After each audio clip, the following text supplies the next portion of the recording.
maliban dyan sa kanyang salaysay, maliban dito po sa sinasabi niya ng mga pananakit sa kanya, ano pa pong kanyang hawak na ebidensya sa pangyayaring ito? Yung ampaw, hanggang ngayon hawak niya pa? Hindi na po. Actually, ang pagkakwento niya sa akin, if I remember right, 6 yung film. Yung word niya kasi ginagamit is film eh.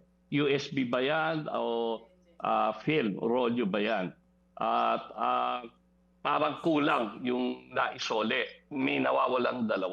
Kaya agad-agad, lumipad yung bodyguard, isang babae, not personnels, no, tao. Binigay niya lahat sa akin yung photos nung nasa bangka, going to the Samar.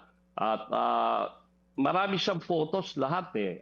Binigay, kaya nandun, submitted sa NBI for assessment, validation, at masummarize nila talaga kung ano. Paano siya naguguluhan ako ng kaunti, Kaboy, kasi Okay. yung victim supposed to be umuwi ng Samar, pumunta yung bodyguard o tao noong nireklamo niya, humabol sa kanya. Ganun po ba yon? Hindi po. Umuwi siya from on the vacation, umuwi po siya doon sa amo niya, sa condominium. Doon siya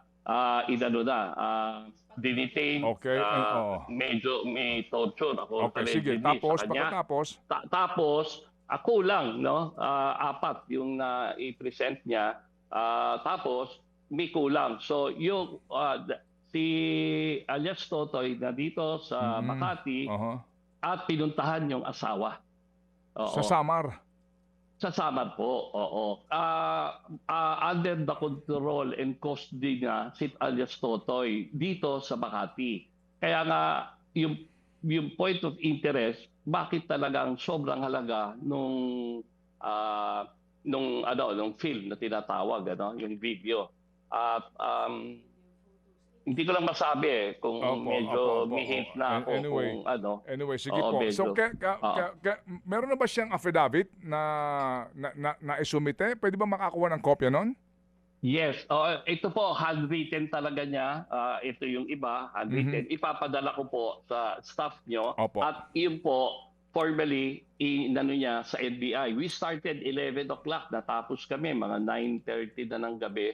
Okay. So, kaya ngayon, after this interview, punta kami NBI ulit para ma-case build up ng gusto. Opo, para sige. makapunta kami, makuha namin yung mga personal belongings niya doon sa... Sige. Saka yung CCTV pala kasi nga, Opo. baka nagpatong-patong na, kaya inaapura nga namin po yung follow-through. Mga kapatid, brothers and sisters, saan ka pa? Dito na tayo sa totoo.